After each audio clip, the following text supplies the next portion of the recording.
안녕하세요. 저는 서울에 사는 30대 후반의 남자입니다. 제가 이렇게 여기에 사연을 올리게 된 이유는 제게 사랑이 뭔지 알려주신 분들 때문입니다. 저는 태어나는 순간부터 불행을 달고 태어난 사람 같다는 생각을 했었어요. 그렇게 생각할 수밖에 없었던 게 어릴 때부터 부모님에게 버림을 받았었거든요. 살면서 지금까지 단 한 번도 저희 친부모님을 실제로 뵌 적이 없어요. 그리고 저와 함께 있던 사람들이 나중엔 늘 제 곁을 떠났었거든요. 저는 기억도 못하는 아기 시절 때부터 보육원에서 원장님 손에 자랐어요. 그래도 다행인 점은 저희 원장님이 되게 착하고 인자하신 분이셨어요. 정말 한 사람 한 사람을 자기 친자식처럼 보살펴 주셨었죠. 저랑 유일하게 동갑이었던 아이가 있었는데 제가 4살 되던 해에 만나서 6살이 되던 해까지 늘 저와 둘이서 붙어 다니다가 다른 가족을 만나서 떠나버렸어요. 저는 어차피 다들 새로운 가족을 만나 떠날 거라는 생각에 보육원에 같이 지내던 다른 애들과 어울리지 않았고 운동장에서 혼자 애꿎은 모래만 괴롭히면서 놀았어요. 저희 보육원에 일주일에 2번 정도 봉사를 하러 오시던 한 아주머니 부부가 있었어요. 그리고 늘 그 부부를 따라오던 어린 여자아이가 한 명 있었죠. 그 아이는 항상 아주머니 뒤에 있어서 아주머니 다리 틈 사이로 고개만 빼꼼 내밀고 있었어요. 저는 평소처럼 혼자서 나뭇가지를 들고 모래를 파면서 놀고 있었습니다. 어쩌다 여자아이랑 눈이 마주치게 됐는데 그 아이가 저를 보더니 해사하게 웃더라고요. 정말 만화 속에 나올 법한 예쁘장한 아이가 웃어주는데 그 모습이 슬로우 모션처럼 보였어요. 저도 모르게 모래를 파고 있던 손을 멈추고 그 아이를 멍하게 보고 있었어요. 봉사가 끝났는지 아이는 아주머니 손을 잡고 보육원을 나가더라고요. 그게 우리의 첫 만남이었어요. 그 뒤로도 아주머니 부부와 함께 그 아이가 저희 보육원에 왔었어요. 올 때마다 늘 그렇듯 아주머니 뒤에 숨어 있더라고요. 그리고 저랑 눈이 마주치면 그때처럼 또 해사하게 웃어줬어요. 어찌나 눈이 큰지 멀리서도 똘망똘망한 눈이 잘 보이더라고요. 그렇게 저희 보육원에 5번 정도 더 왔을 때쯤 여자아이가 눈치를 보면서 슬금슬금 한 발자국씩 제 옆에 오더라고요. 그러더니 가만히 서서 아무 말 없이 발만 땅에 비비고 있더라고요. 저는 그 아이를 힐끔 쳐다보고 다시 나뭇가지로 모래를 파기 시작했어요.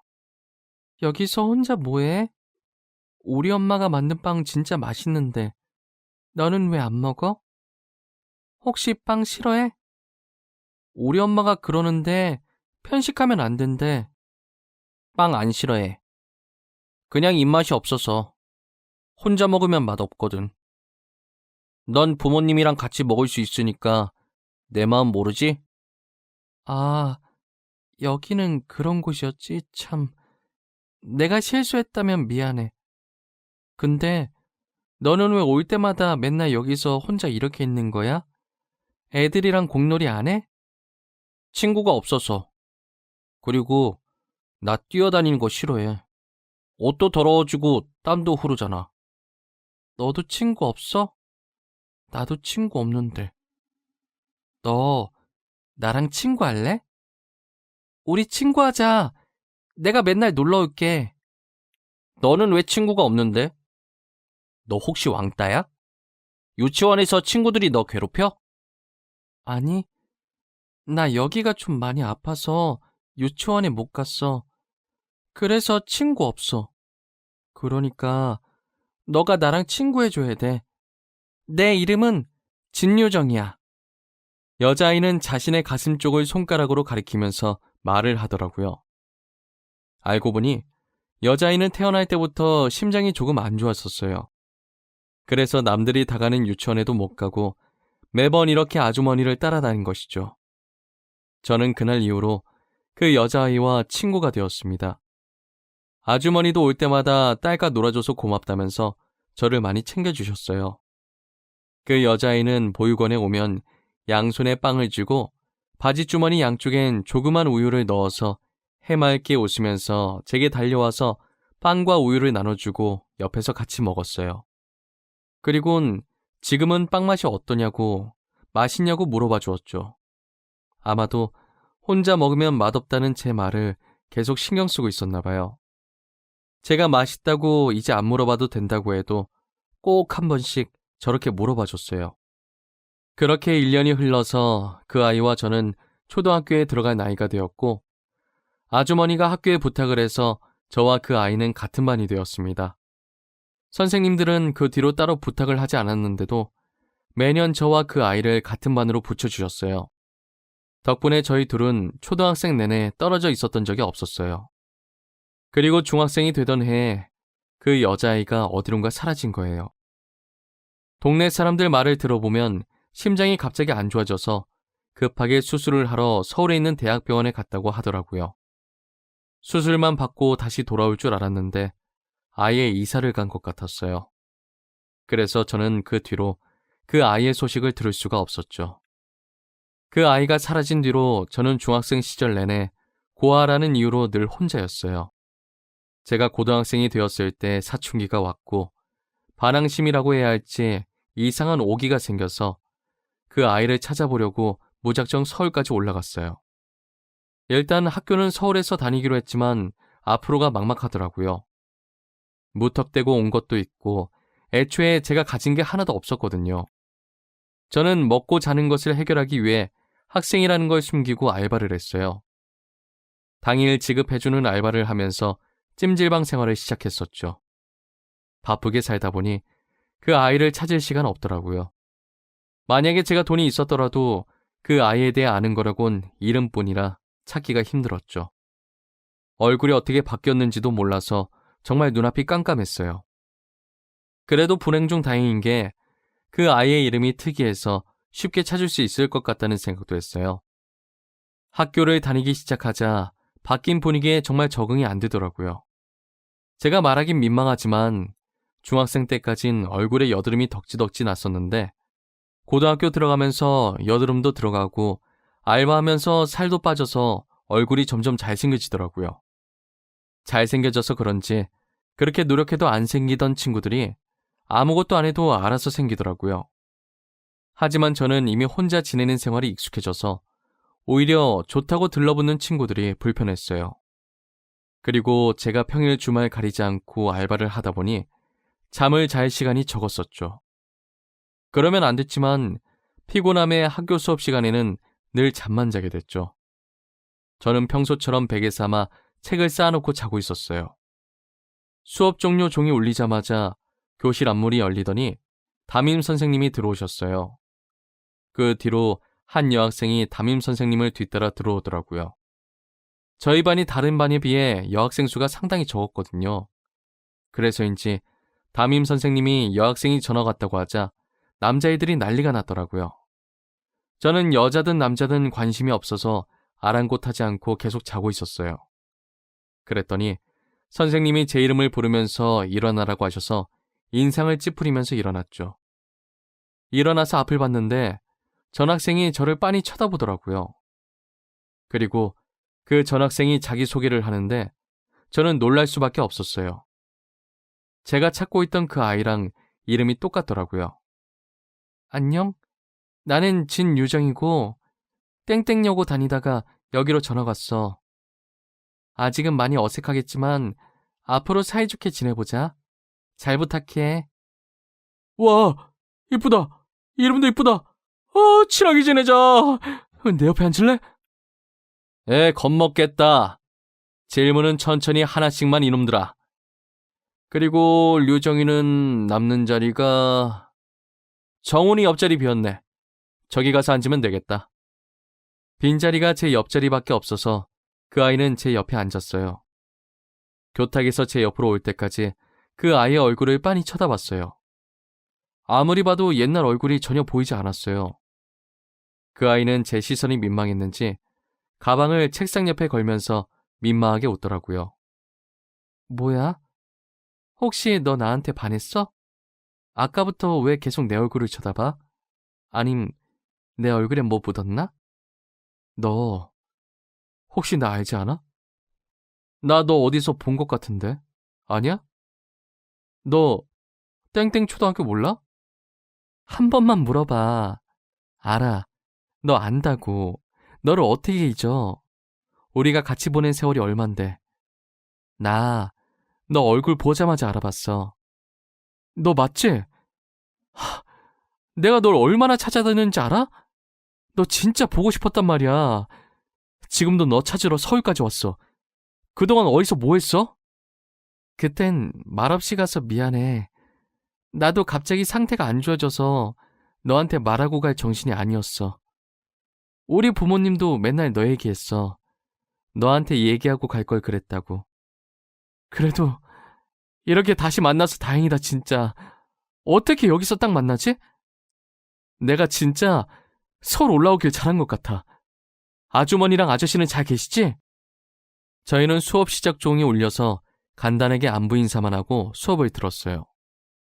다시 예전처럼 둘이서 붙어 다니니 정말 어릴 때로 돌아간 기분이더라고요. 그리고 제가 찜질방에서 지내는 걸 알고 선뜻 자기 집으로 오라고 하더라고요. 저는 신세 지는 게 싫어서 괜찮다고 그냥 놀러만 간다고 했어요. 정말 오랜만에 아주머니와 아저씨 볼 생각에 신나 있었죠. 아주머니와 아저씨는 저를 보더니 양팔 벌려 반겨주시더라고요. 제가 잠시 화장실을 간 사이에 그 아이가 아주머니와 아저씨께 제 사정을 얘기한 것 같더라고요. 아주머니는 방 남는 거 있다고 거기서 생활하라고 하시더라고요. 저는 한사코 괜찮다고 했지만 아저씨까지 합세해서 당장 오늘부터 여기서 지내라고 하는 바람에 결국 두 손 두 발 다 들고 같이 살게 되었어요. 저희는 늘 붙어 다녔고 아주머니와 아저씨는 장난으로 저를 사위라고 불렀어요. 그 아이도 부모님께서 저를 사위라고 부르는 것에 별말 안 하더라고요. 그래서 그냥 넉살 좋게 웃으면서 장모님, 장인어른 하면서 장난을 받아주곤 했어요. 아주머니와 아저씨는 저를 정말 친자식처럼 잘해주셨어요. 늘 제가 사위였으면 좋겠다고 다른 놈들한테는 딸을 못 맡기겠다고 하셨죠. 장난으로 사위라고 불렀었는데 저희는 몇 년 후 결혼을 하게 되면서 진짜 사이가 되었어요. 원래도 같이 살았기 때문에 따로 분가를 하지 않고 아내와 방만 합쳐서 같이 살았어요. 저는 앞으로 처가 식구들과 행복할 일만 남았다고 생각했습니다.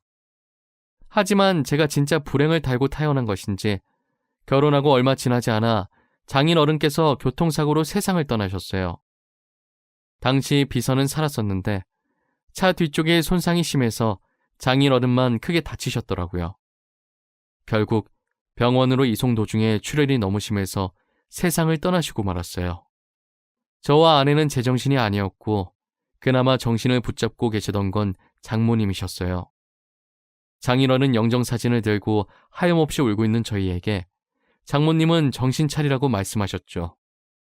곽서방, 이럴수록 정신 똑바로 차려야 해. 죽은 사람은 죽은 사람이고 산 사람이라도 잘 살아야 하지 않겠어? 류정아, 너도 그만 울어. 장모님, 죄송해요. 저보다 장모님이 더 슬프실 텐데 앞으로 장인어른 목까지 열심히 살게요. 장모님이랑 우리 집사람 제가 평생 모시며 살게요. 우리 영감회사 앞으로 곽서방이 운영하게 될 거야. 그러니까 마음 단단히 먹고 있어. 너가 무너지면 회사도 무너진다. 알겠지? 장모님은 저희가 다시 마음을 다잡을 수 있도록 집에 가자마자 장인어른 사진을 다 치우셨더라고요. 장인어른이 살아계셨을 때 미리 작성했던 유언장에 따라 회사는 제가 운영하고 있어요. 성인 되자마자 장인어른 회사에서 일을 했기 때문에 제가 어느 정도 일을 쳐낼 수 있었어요. 하지만 불행은 한 번에 닥친다고 장모님께서 건강검진을 받으셨는데 간암 말기라는 결과가 나왔어요. 이미 손을 쓸 수 없을 정도로 진행이 많이 된 상태라고 하더라고요. 그리고 정밀 검사를 통해 장모님은 치매 초기 진단까지 받은 상황이었어요. 저희는 수술이 안 된다고 하니 이도저도 할 수 없었어요. 아내는 회사에서 중요한 프로젝트를 하고 있었고 저도 인수인계 받은 지 얼마 되지 않아서 정신이 하나도 없었어요. 거기다 코로나 때문에 병원 방문도 잘 못했더니 장모님의 치매 진행 속도가 빨라졌더라고요. 치매 환자분들은 가족들이 자주 안 오면 버림받았다고 생각을 한다더라고요. 저는 아내 보고 걱정하지 말고 프로젝트 잘 끝내라고 하고 직접 장모님을 보살피기로 했어요. 급한 게 아니면 유선상으로 비서한테 업무를 전달해서 일 처리를 했어요. 그래도 다른 치매 환자들 보면 난폭해지시는 분들도 계셨는데 저희 장모님은 다른 분들에 비해 되게 온순하신 편이었어요. 장모님은 하루 종일 창밖을 보면서 장인어른만 찾으시더라고요. 저는 차마 이 세상에 없다고 말할 수가 없어서 매번 잠시 어디 갔다고만 했어요. 장모님의 하루 일과는 반은 장인어른 찾기, 반은 잠자는 것이었어요. 제가 장모님 간병한 지 4개월 정도 됐을 때 낮에 잠시 장모님 주무시길래 장모님 손을 잡고 있다가 저도 모르게 잠이 들었는데 누군가 머리 쓰다듬는 느낌이 들더라고요. 그래서 살짝 고개를 들어봤는데 언제 일어나셨는지 장모님이 제 머리를 쓰다듬고 계셨어요. 장모님께서는 정말 오랜만에 멀쩡한 정신으로 제게 말을 거시더라고요. 정훈아, 맨날 곽서방 우리 사이 하다가 이름 정말 오랜만에 불러보네. 나 때문에 고생이 많지? 너네 안 힘들게 하고 싶었는데 내가 치매에 걸려서 힘들게 했네. 미안해. 아니에요. 하나도 안 힘들어요. 장모님 병간호는 100번이고 더 할 수 있어요. 그러니까 너무 미안해하지 마세요. 아프고 싶어서 아픈 게 아니잖아요. 그렇게 생각해주면 너무 고맙고 너가 우리 류정이 옆에 있어줘서 얼마나 다행인지 몰라. 어릴 땐 툴툴거리면서도 류정이가 해달라는 거 다 해주고 커서는 어쩜 이렇게 다정한지. 저는 별로 한 것도 없는데요, 뭐. 장모님이랑 장인어른께서 잘해주시니까 저도 그걸 보고 배워서 흉내만 내고 있는 거죠. 저 아직 장모님이랑 장인어른 따라가려면 멀었어요. 우리 정훈이는 뭐든 잘할 거야. 일도 잘할 거고 우리 류정이한테도 잘할 거고. 나는 너 걱정은 안 해. 아직도 철딱선이 없는 우리 딸내미가 걱정이지. 류정이가 얼마나 어른스러운데요. 걱정 안 하셔도 돼요. 지금도 중요한 프로젝트 류정이가 맡고 있잖아요. 저는 정말 간만에 장모님과 이런저런 수다를 떨었어요. 그리고 저는 장모님을 보내드릴 시간이 얼마 남지 않았다는 걸 직감을 했죠. 아내 보고 퇴근하면 집에 가지 말고 병원 입구에서 대기하라고 문자 넣었어요. 아내도 제 문자를 보고 예상을 한 것인지 울면서 기다리고 있었더라고요. 역시나 그날 장모님은 잠자듯이 세상을 떠나셨고 아내는 병실로 들어와 식어가는 장모님의 손을 꽉 잡았어요.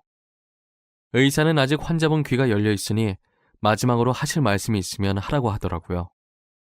엄마, 우리는 지금도 잘하고 있고 앞으로도 잘할 거니까 우리 걱정은 하지 말고 편히 가. 엄마, 그동안 아빠만 찾았다며. 이제 아빠 만날 수 있겠다. 그치? 아빠 만나면 우리 안부 인사도 전해줘요. 제겐 친어머니와 마찬가지셨던 장모님.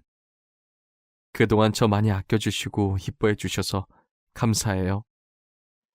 잊지 않을게요. 류정이는 제가 끝까지 책임지겠습니다. 이제 편히 가셔서 장인어른 꼭 만나세요. 저와 아내는 장모님의 마지막 말씀처럼 울음을 참고 웃으면서 장모님을 보내드렸어요. 그리고 병원에 있던 장모님 짐을 치우는데 베개 쪽에 쪽지 하나와 사진 한 장이 있더라고요. 사진을 똑바로 들어보니 저와 아내의 결혼 사진이었어요. 그리고 뒷면엔 삐뚤삐뚤한 글씨로 우리 딸과 우리 아들이라고 적혀 있더라고요. 장모님은 어릴 때 학교를 안 다니셔서 글을 제대로 쓰지 못하셨어요. 그래서 편지 속 글자가 맞춤법은 다 틀렸지만 알아볼 순 있었어요. 서툴지만 정성이 담긴 장모님의 글씨들은 저를 더 슬프게 만들었어요. 편지의 내용은 저를 단 한순간도 자신의 친아들이 아니라고 생각했던 적이 없다는 내용이었어요. 그리고 철부지 딸을 잘 부탁한다는 걱정 어린 내용도 같이 들어있었죠. 저는 편지를 쥐고 그 자리에서 몇 시간 동안 울었던 것 같아요. 장인어른과 장모님이 돌아가신 지 벌써 1년이 됐네요. 아직도 그때 생각하면 가슴이 먹먹해지고 눈물이 맺힙니다. 오늘이 장모님 기일이시라 그런지 유난히 더 많이 생각나는 것 같아요. 저와 아내는 장인어른과 장모님의 추억이 담긴 집에서 지금도 잘 살고 있습니다. 결혼한 지 몇 년이 지났지만 아직 저희에게 애가 없어요. 저희가 장인어른 장모님이 계신 납골 땅에 가면 항상 하는 말이 있어요. 꼭 우리 아이로 다시 태어나달라고. 받은 사랑 다시 베풀고 싶다는 말이에요. 오늘도 납골당에 찾아가서 그 말을 하고 왔어요. 언젠간 장인어른과 장모님이 저희에게 다시 찾아올 그날만을 기다리고 있어요. 간절히 바라다 보면 언젠간 다시 저에게 와주시겠죠? 지금까지 저희 이야기를 들어주셔서 감사합니다. 여러분들도 건강관리 잘하시고 아프지 마세요.